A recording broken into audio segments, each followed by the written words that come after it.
ஜெஃப்னா கலரி சொந்தங்களுக்கு இனிய காலை வணக்கம். இலங்கையில் நாளாந்தம் வெளியாகும் பத்திரிகைகளின் முக்கிய செய்திகளை பற்றி பேப்பர் முயற்சி ஊடாக பார்த்து வருகிறோம். அந்த வகையில் 26ஆம் தேதி ஜூன் மாதம் 2024ஆம் ஆண்டு வெளியான பத்திரிகைகளின் முக்கிய செய்திகளை பற்றி பார்க்கலாம். முதலில் உதயன் பத்திரிகையில் அமைந்துள்ள முக்கிய செய்திகளாக, காணாமல் ஆக்கப்பட்டோர் விவகாரம் சர்வதேச விசாரணையை உடன் முன்னெடுங்கள், உறவுகள் நேற்று போர். காணாமல் ஆக்கப்பட்டவர்களின் உறவுகளால் கிளிநொச்சி கந்தசுவாமி ஆலய முன்றலில் நேற்று செவ்வாய்க்கிழமை காலை போராட்டம் ஒன்று முன்னெடுக்கப்பட்டது. போராட்டத்தில் ஈடுபட்ட உறவுகள் தெரிவித்ததாவது, காணாமல் ஆக்கப்பட்ட எங்களின் உறவுகளுக்கு நீதி கோரி கடந்த 15 வருடங்களாக போராடி கொண்டிருக்கின்றோம். ஆயினும் எங்களின் போராட்டத்தை அரசாங்கமோ சர்வதேசமோ கண்டுகொண்டதாக இல்லை. காணாமல் ஆக்கப்பட்டவர்களுக்கு என்ன நடந்தது என்பதை வெளிப்படுத்துமாறும் நீதியான சர்வதேச விசாரணை ஒன்றை முன்னெடுக்குமாறுமே நாம் கோருகின்றோம். இழப்பீட்டையோ அல்லது மரணச் சான்றிதழையோ நாம் கோரவில்லை என்றனர் என்றவாறாக அந்த செய்தி காணப்படுகின்றது. முதற் பக்கத்தில் அமைந்துள்ள மற்றொரு முக்கிய செய்தியாக, ஜனாதிபதி ரணில் இன்று விசேட உரை. ஜனாதிபதி ரணில் விக்ரமசிங்கே இன்று புதன்கிழமை இரவு 8 மணியளவில் நாட்டு மக்களுக்கு விசேட உரை ஒன்றை ஆற்ற உள்ளார் என அரசாங்க தகவல் திணைக்களம் விடுத்துள்ள விசேட ஊடக அறிக்கையில் தெரிவிக்கப்பட்டுள்ளது. ஜனாதிபதியின் குறித்த விசேட உரை நாட்டில் உள்ள அனைத்து இலத்திரனியல் ஊடகங்களின் வாயிலாகவும் ஒளிபரப்பப்பட உள்ளதாகவும் அரசாங்க தகவல் திணைக்களம் மேலும் தெரிவித்துள்ளது என்றவாறாக இந்த செய்தி காணப்படுகின்றது.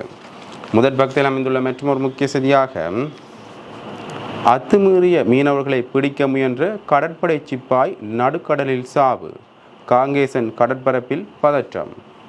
இந்திய மீனவர்களின் அத்துமீறிய மீன்பிடியை தடுக்க சென்ற ஸ்ரீலங்கா கடற்படை சிப்பாய் ஒருவர் இந்திய மீனவர்களின் படகால் மோதுண்டு உயிரிழந்துள்ளார். காங்கேசன்துறை கடற்படை முகாமில் விசேட படகுகள் அணியில் கடமையாற்றிய குருநாகல் பகுதியைச் சேர்ந்த ரத்நாயக்க என்ற கடற்படை சிப்பாயே இவ்வாறு உயிரிழந்தவராவார்.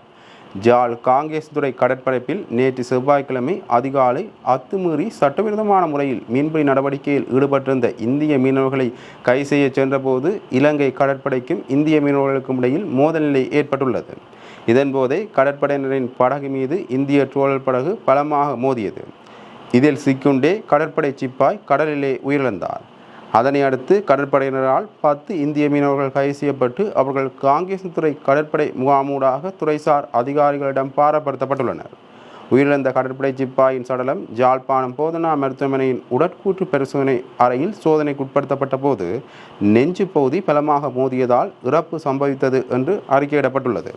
காங்கேசன்துறை போலீசார் மேலதிக விசாரணைகளை முன்னெடுத்துள்ளனர் என்றவாறாக இந்த செய்தி காணப்படுகின்றது. முதற் பக்கத்தில் அமைந்துள்ள மற்றொரு முக்கிய செய்தியாக, அசாஞ்சே விடுதலை. விக்கிலீக்ஸின் நிறுவனர் ஜூலியன் அசாஞ்சேக்கு பிணை வழங்கி பிரிட்டன் நீதிமன்றம் உத்தரவிட்டுள்ளது.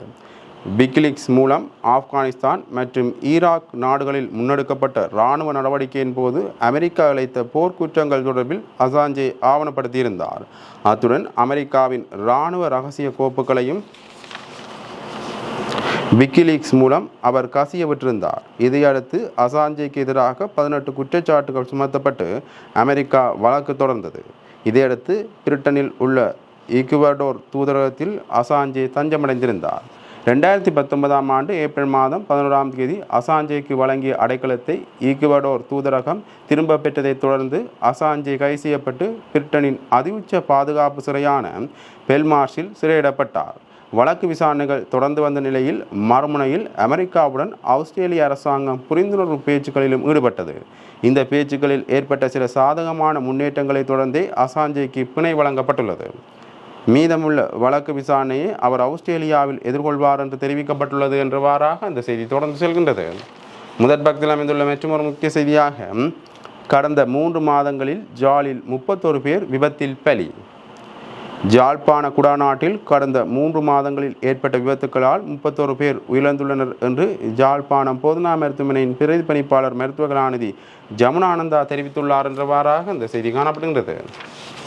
2ஆம் பக்கத்தில் அமைந்துள்ள முக்கிய செய்திகளாக, தீர்வை வலிந்து திணிக்காது நிலைப்பாட்டை கேட்டறிக, தேசிய மக்கள் சக்தி தெரிவிப்பு. தமிழ் பேசும் மக்களுக்கு இதுதான் தீர்வு என்று அதனை பலவந்தமாக திணிக்க வேண்டாம். முதலில் அவர்களின் பிரச்சனைகளை கேட்டறிய வேண்டும், பின்னரே புதிய அரசமைப்பு ஊடாக அதற்கான ஏற்பாடுகளை செய்ய வேண்டும். இவ்வாறு தேசிய மக்கள் சக்தியின் நாடாளுமன்ற உறுப்பினர் கலாநிதி ஹரிணி அமரசூரிய தெரிவித்துள்ளார். அவர் மேலும் தெரிவிக்கையில், தேசிய இனப்பிரச்சினைக்கு தேசிய மக்கள் சக்தி ஆட்சியில் தீர்வு காணப்படும்.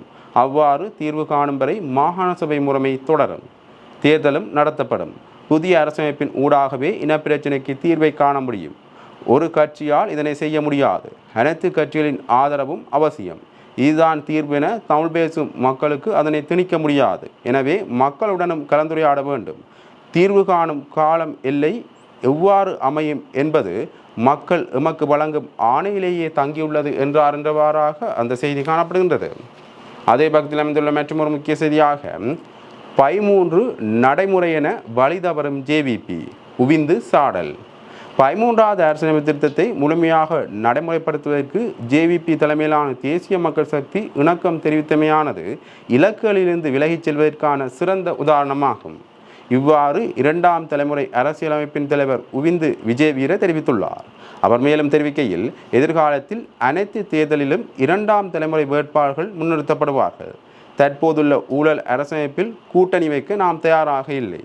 தலைவர்கள் இறந்தபோது சில அரசியல் கட்சிகள் பல துணைக்குழுக்களாக உடைந்துவிட்டன. இன்று ஜேவிபிக்கும் இதே கதி ஏற்பட்டுள்ளது என்றார் என்றவாறாக அந்த செய்தி காணப்படுகின்றது.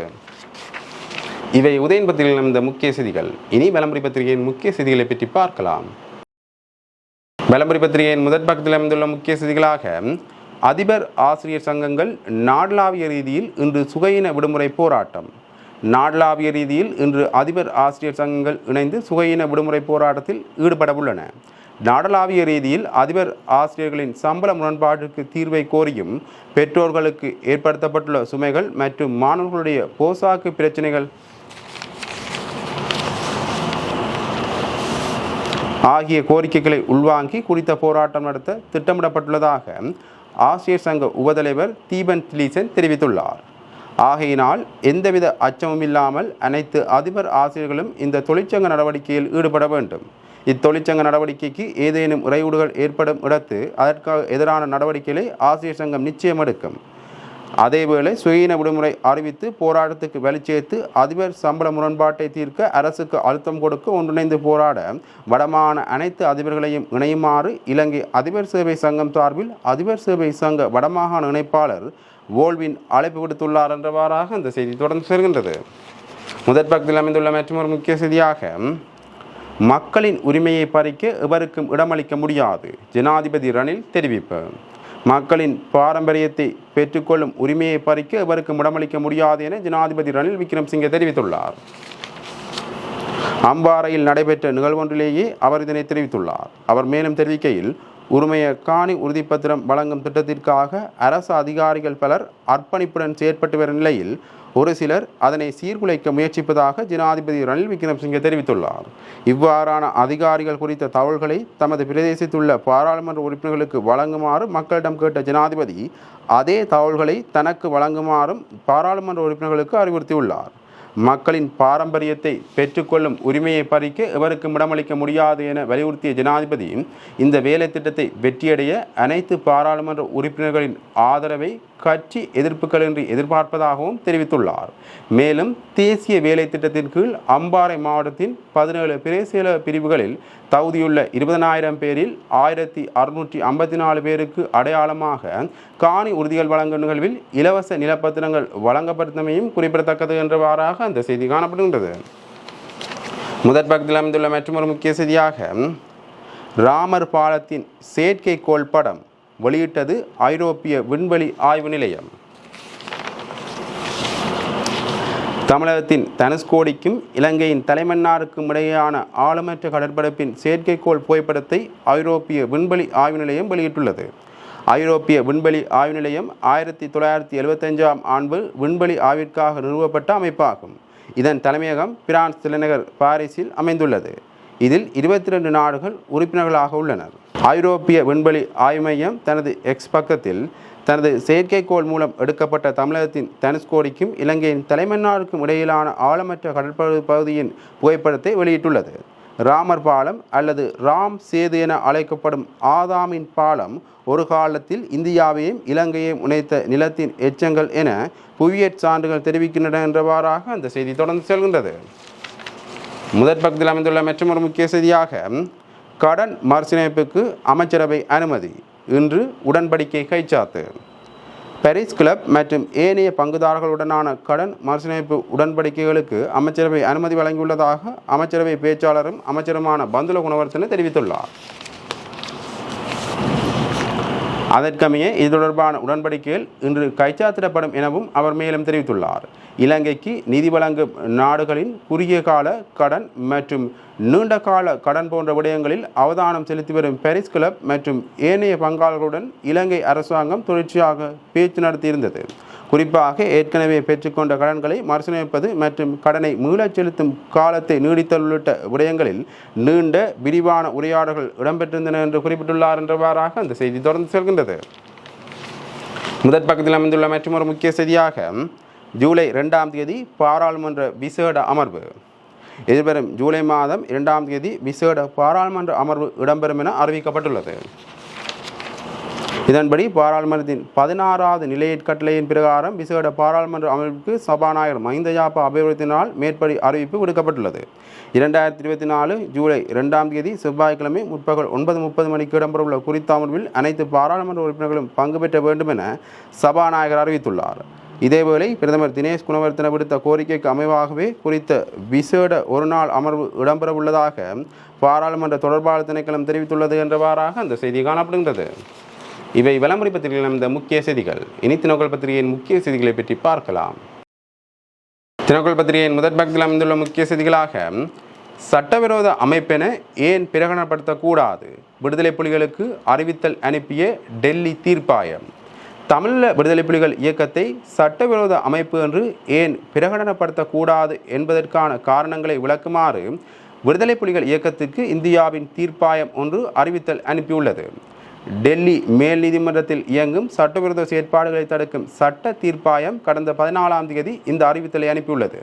கடந்த மே மாதம் இந்தியா விடுதலை புலிகள் இயக்கம் மீதான தடையை 5 ஆண்டுகளுக்கு நீடித்திருந்தது. 2009ஆம் ஆண்டு இலங்கையில் விடுதலை புலிகள் இயக்கம் இராணுவ ரீதியாக தோற்கடிக்கப்பட்டாலும் சர்வதேச அளவில் விடுதலை புலிகள் இயக்கத்தின் செயற்பாடுகள் தொடர்வதாக இந்திய வெளிவிவகார அமைச்சு வெளியிட்டிருந்த குறிப்பில் தெரிவிக்கப்பட்டுள்ளது. மேலும் விடுதலை புலிகள் இயக்கத்தின் சர்வதேச செயற்பாடுகள் இன்னும் இந்தியாவின் இறையாண்மையை பாதிக்கும் வகையிலேயே அமைந்திருப்பதாக இந்திய மத்திய அரசாங்கத்தின் சார்பில் மேற்குறிப்பிட்ட தீர்ப்பாயத்தில் விளக்கமளிக்கப்பட்டிருந்தது.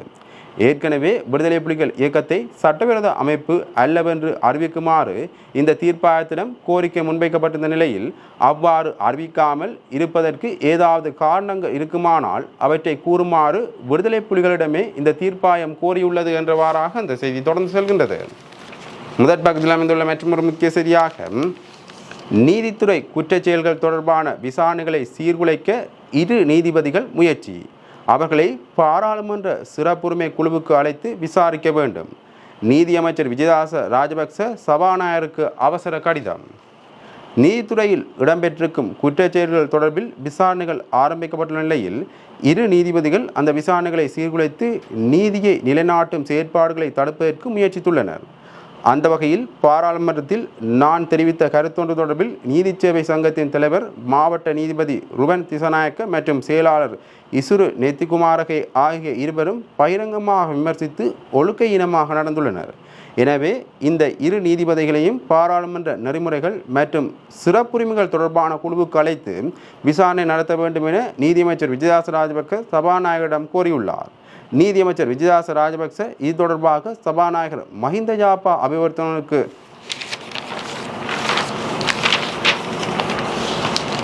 அனுப்பி வைத்துள்ள கடிதத்தில் மேலும் தெரிவித்துள்ளதாவது, பாராளுமன்ற உறுப்பினர் தயாசிறி ஜெயசேகர கடந்த 19ஆம் தேதி நீதிமன்ற நடவடிக்கைகள் தொடர்பில் பாராளுமன்றில் எழுப்பிய பல கேள்விகளுக்கு நான் பதிலளித்திருந்தேன்.